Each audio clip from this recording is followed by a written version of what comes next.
રાહત પેકેજમાં પંચમહાલ જિલ્લાના ખેડૂતોને અન્યાય થયો હોવાના આરોપ સાથે ભારતીય કિસાન સંઘે કરી રજૂઆત।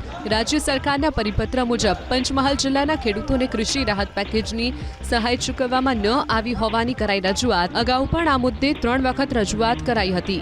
રાજ્ય સરકારે તમામ ખેડૂતોને હેક્ટર દીઠ 22,500ની સહાય સર્વે કર્યા વિના પણ ચૂકવવાની હોવાનું જાહેર કર્યું હતું। તેવો ખેડૂતોનો દાવો।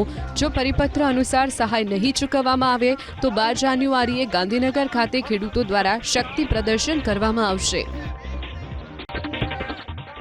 રાહત પેકેજમાં પંચમહાલ જિલ્લાના ખેડૂતોને અન્યાય થયો હોવાના આરોપ સાથે ભારતીય કિસાન સંઘે કરી રજૂઆત।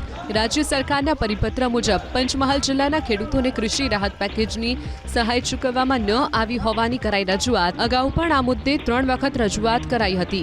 રાજ્ય સરકારે તમામ ખેડૂતોને હેક્ટર દીઠ 22,500ની સહાય સર્વે કર્યા વિના પણ ચૂકવવાની હોવાનું જાહેર કર્યું હતું। તેવો ખેડૂતોનો દાવો।